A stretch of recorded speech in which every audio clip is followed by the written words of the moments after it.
Money gets tight, time gets tight, stress creeps in. And, when it does, we all fall into certain patterns. Those of us who own small businesses anyway, including gym owners. And today I'm breaking down 6 common pitfalls that I've been hearing from gym owners a lot lately. Maybe it's because of the holidays, I don't know, end of the year, what have you. But I think a lot of these are particularly true when they're trying to grow their businesses with more clients over 50 and how they communicate with that audience. So there's some smarter ways to move forward.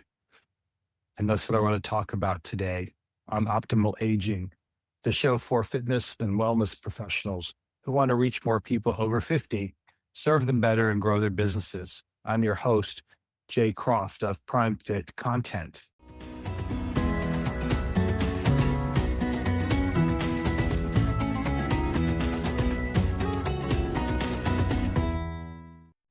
Now, like I said, over the last, 6 weeks or so, I've been hearing these kind of concerns a lot from gym owners. Heard them for the last few years, but they seem to be cranking up lately. And so I thought, well, if a lot of people are talking to me about these concerns or questions or pitfalls, then probably other people out there are as well. So I thought I'd bring them up and just let you know that, these are very common and you shouldn't feel bad about them. But I do want you to think about a better way to respond to the pressures that you're feeling. Okay. I feel these urges to make a lot of these mistakes running my own business as well. And just like our prospects have their own sets of common reactions when they're stressed out, right? They say, I can't afford training. I can't afford a gym membership right after they spent $200 on dinner. Or I need to get in shape before I can join a gym because really they're nervous. So gym owners do a lot of the same thing, talking about marketing and about communications. So again, there are 6 pitfalls that I've seen a lot lately, and I want to talk about them now. The first one is this idea that money's tight right now, so I better pull back on my communications. And it's totally understandable. I really get it. If you're having a slow month, the first instinct is often to trim expenses. And sometimes I'll hear people say, Jay, I need to cancel my newsletter. I need to cancel my content service with you just for a little while until things stabilize. So it's a common reaction, but it doesn't, to me, make a lot of sense that when you are hitting a tough time with sales, you want to pull back on the one tool that reaches hundreds and hundreds of people every week just to save a nickel on your email costs or your content marketing costs. People on your email list want to hear from you. They've told you they want to hear from you, and we can see that it's effective. We know that email continues to be one of the marketing channels that brings the highest return on investment. Most studies place it at around $30 to $36 in return for every $1 spent. That's a steal compared to advertising, of course. So cutting communication in a downturn is like a client telling you they're going to stop exercising because they want to save energy. It just makes the problem worse. It doesn't help anything. So if you're having a slow month, your audience needs to hear from you more, not less, because retention and reactivation come from consistent, real human communication, not from stopping and starting, which sends all sorts of mixed messages to your following that you're not quite sure of yourself, that your business might not be as reliable as you'd like it to be. Think how it looks when you stop and start all the time. And then think how it looks when they don't even have to wonder about it because they're just always getting the same consistent messaging from you. So pitfall number 2 is thinking that it's too much to send 2 emails a week. It's really not. And this is generally what I advise, is to send 2 emails a week. If you really can't stand that thought, then fine, send 1 a week. But 2 is not too much. I think a lot of gym owners don't want to be pesky. They don't want to annoy older adults, or they think older adults don't rely on emails. But they do. We know that adults over 50 rely on email more than any other digital channel. Research from the Pew Institute, for instance, has shown for years that this group checks email daily, often multiple times a day. And it's because it's private and it's familiar and they get to do it on their own terms. So when the content is good, and I make sure that the content is good for you, when the content is good, it's not overwhelming or annoying. They're happy to get it. 2 emails a week is not overwhelming if the content is good. So it's kind of like when prospects say, I need to get in shape before I join your gym. They're just nervous. And I get it. They're trying to avoid being uncomfortable, and you're trying to do the same thing when you say you don't want to send 2 emails a week, but it's a big mistake. Consistency is part of behavior change for gym owners, but also for their members and their prospects. And fitness habits, what you're selling, it's part of behavior change. Eating better is part of behavior change. You give support for these behavior changes to your prospects and your clients as often as possible, not as rarely as possible or whenever you're having a good month, right? If the content is helpful and uplifting and human, twice a week is exactly right for this audience. Hey, are you a fitness professional trying to grow your business with people over 50? If you are, then you need to know how to communicate with them, how to market to them, and how to get them to trust you with their fitness, well-being, and money. We're talking about millions of people who are a little older than the typical market that the fitness industry usually pursues. They have more money, more time, and better motivation to make the best long-term fitness consumers you'll find anywhere. If you're not focusing on them, you should be. Prime Fit Content is the only content marketing company designed specifically to help you engage people in this group and to help you distinguish yourself from competitors in your community. It's effective, affordable, and super easy to use. Check it out at primefitcontent.com. That's prime, like prime of your life, fitcontent.com. Back to the show.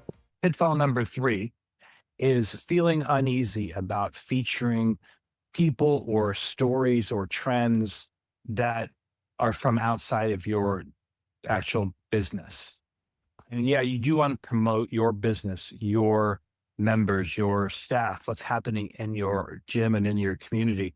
But it's okay, in fact, very beneficial to bring in news and information from other places too. When prospects read your newsletter, they're looking for people who are like them. They're looking for news and information that they can relate to, not necessarily that all of it come from your community. They're looking for something that's going to motivate them and going to make them think, hey, I'm just like that person. That's not a celebrity. That's not an athlete. That's an overworked grandma just like me. So maybe I can go to the gym and get fit and take better care of myself. These kinds of stories, whether they're about individuals or trends or new research or anything out there, just add to the magnitude of the message that you're sending about your own gym and your own people, right? Because it's not just this, it's this. It's a big picture and you're presenting the whole thing wherever that happens. Okay, pitfall number 4 is relying mainly on social media instead of email. And the truth is, I tell gym owners this all the time, the number one marketing asset you have is your email list. Now, you don't own your audience on social media, but you do own your email list. Instagram and Facebook and all the other social media platforms, they decide who sees your posts and when, and you don't. And they regulate the algorithms that decide what we all get to see and interact with. You don't.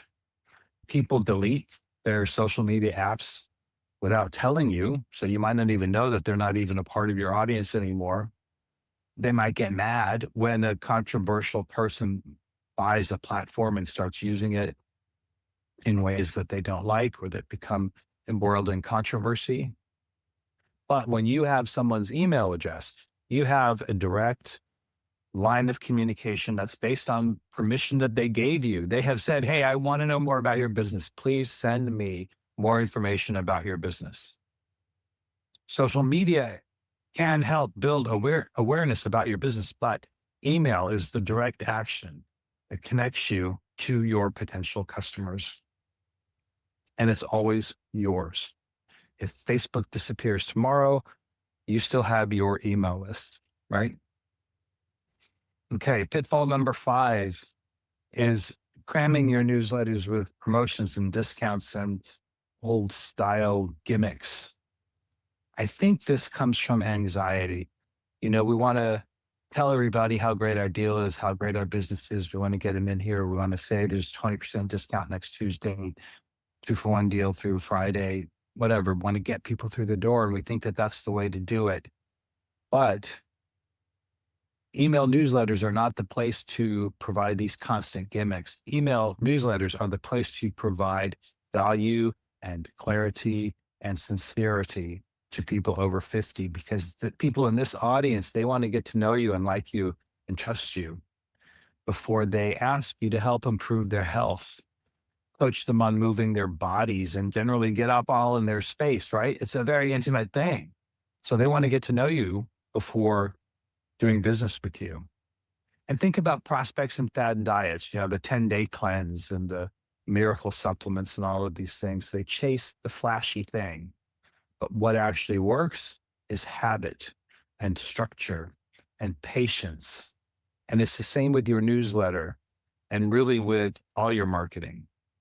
You have to absolutely make an offer sometimes, but the substance of your emails should consistently be stories and news, encouragement, practical guidance, education, entertainment, promoting a sense of community.